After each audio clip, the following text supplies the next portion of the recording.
This week, The Watcher has us diving deep into a murder mystery that takes place over several major movies in the MCU. This is my spoiler review of What If Episode 3.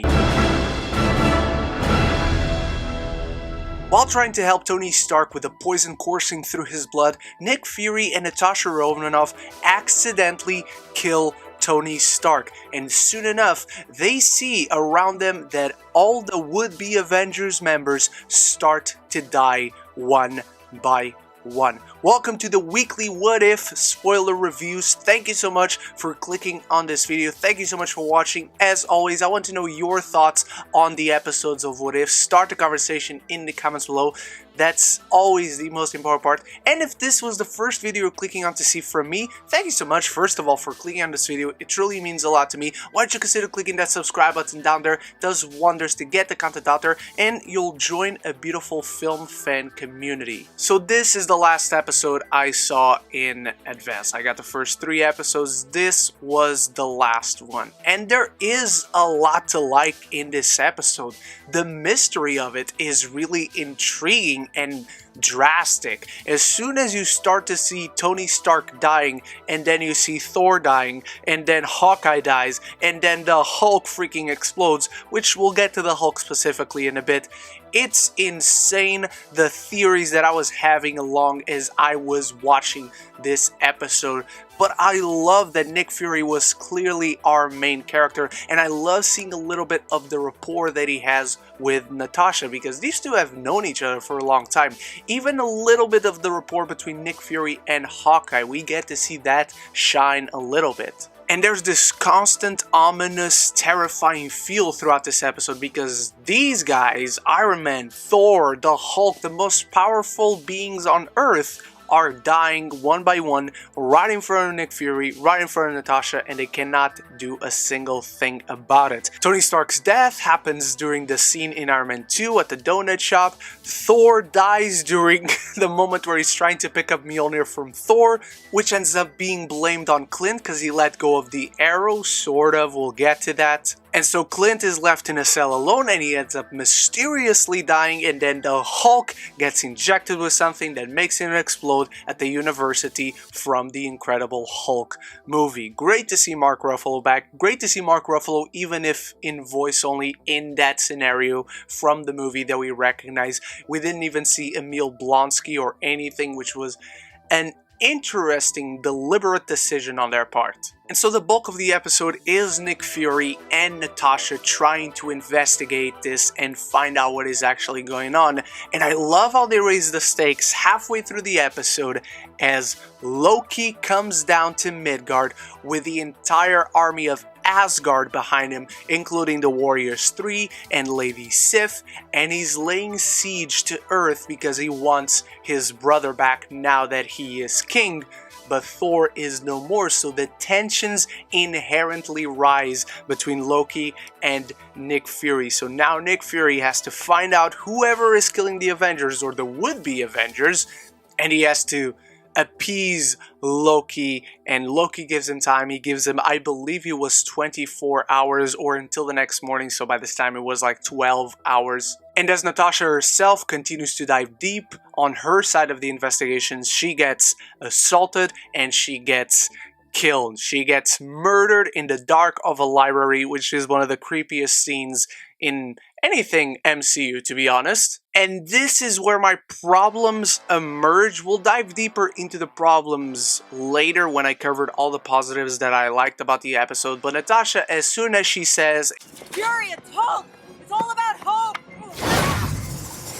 you can put the pieces together. It's not complicated whatsoever. And so Nick Fury makes up a new plan. He figures out what it means, and he goes to visit the grave of Hope Van Dyne in San Francisco, and he gets attacked by the murderer Hank Pym as Yellow Jacket, which is the most interesting thing about this. I love that they went with the Yellow Jacket route. In the comics, Hank Pym sometimes turns a little bit mean, I wouldn't say evil, and he adopts the Yellow Jacket persona. When he distances himself from the Avengers and starts to be a more brutal version of himself, a more very murdery crime fighter, he starts to embrace the Stark persona of himself. But it's Michael Douglas all the same. It's old Hank Pym. He's the one who's been murdering the Avengers. He put something into Tony Stark's injection. He put something inside the Hulk for him to transform and then explode. He killed Hawkeye going into his ear, and he was the one that had Hawkeye let go of the arrow by pinching him in his hand. And this was all in revenge of Hope dying as she worked for S.H.I.E.L.D., which is kind of stupid because yes, you want to get revenge on Nick Fury, but now you killed every last hope that the Earth had against any external threat out there by killing all those people, Hank Pym.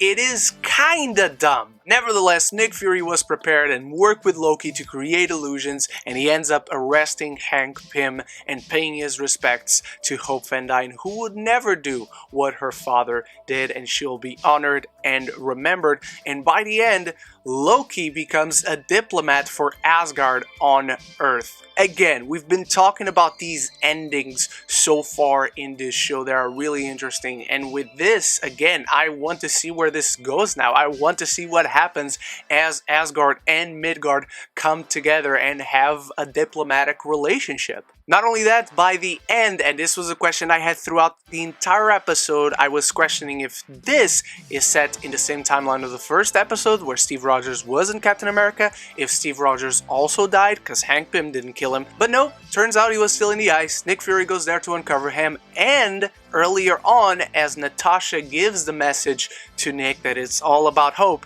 he's tempted because there are no Avengers to call on his old friend Carol Danvers, Captain Marvel, and by the end of the episode when he's unearthing Steve Rogers, there she is. She came back to Earth. She's our one line of the fence, and technically she's the first Avenger or the second Avenger because he named the initiative after her and he found her before finding Captain America and whatnot.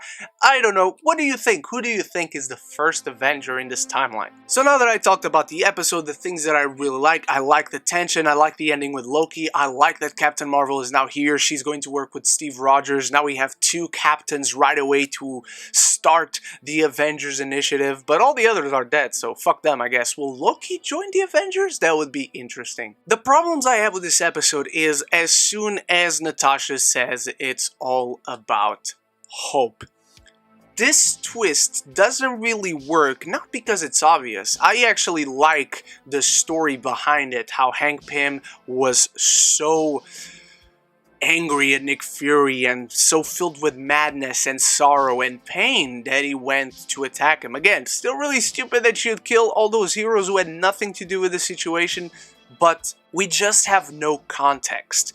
This is the first episode where I truly feel the 30-minute runtime could have used a lot more information. Because we have no knowledge of this version of Hope, of this version of Hank, we have nothing to try and even guess who's behind it. As soon as Natasha says it's all about hope, obviously you can figure it out. But until then, there's nothing. There's no breadcrumbs. It almost feels like it was never the point to find out who the murderer is, but that's the whole point of the episode. So as a murder mystery in itself, it's not that effective because you have nothing to pull from on those strings. It's a thread that's kind of loose until it finally connects at the end stages of the episode. To the point where I found the secondary plotline of Loki coming to Earth and creating this tension with S.H.I.E.L.D. much more effective. I also didn't like how the Hulk dies like that. The Hulk wouldn't die with what Hank Pym gave him. The Hulk would continue to grow and expand and get angrier and get stronger and therefore not die and regenerate himself. I just didn't buy that Hulk death. I would have very much preferred if they killed Bruce Banner before he could even transform. I still think it's a fun episode. It's a solid episode. There's a lot here to give to Nick Fury as a character. There are interesting stories, interesting relations set throughout this episode that are different from our main MCU, and I think the show fulfills its premise in that sense. I just think structurally we could have used a whole lot more of the story, and maybe it would have made it even more obvious from the beginning. But then again, it just has nothing. It's not obvious, but it's also not obvious. You just have nothing to grab onto as far as suspects are concerned. At one point I even thought he was gonna be Loki. He was doing this all along to pressure Earth into naming him king or whatever, but turns out that's completely unrelated. I like that he ends up working with Nick Fury to capture this dude and get revenge for his brother, and now they have a relationship with Midgard. But the mystery itself, which is the main thing about this episode, just really felt lacking for me. There's a moment there with a twist, with a reveal, but apart from that, it feels like it had no build whatsoever and the payoff is just too quick. I'm giving What If Episode 3 a B-. Definitely my least favorite episode thus far. Not to say it's a bad episode. Again, I like these first 3 episodes a lot. I just think this one could have used a little more work as far as building up to that reveal and that villain as Hank Pym. But let me know your thoughts on it. Throw it all down there in the comments below. Maybe you loved it much more than me. Maybe you disliked it even more than me. But hey, now we're on the same level. Now I have seen everything I had to see. I have not seen any of the future episodes. You guys have not seen any of the future episodes. So we're on the same boat now. Now tensions are rising right now in the fandom. So throw all your thoughts down there in the comments below. Check out the other reviews I did, not only for the first 3 episodes spoiler free, but also the spoilers review for T'Challa, Star-Lord, and the Captain Carter episode. Thank you so much for watching. You are the best. I'll be back very soon with more reviews. And again, if you're still watching but still haven't subscribed, consider clicking that button, because if you're still watching, you enjoyed it on some level. Thank you once more for watching. I'll be back very soon, and so until then, love each other and love the movies.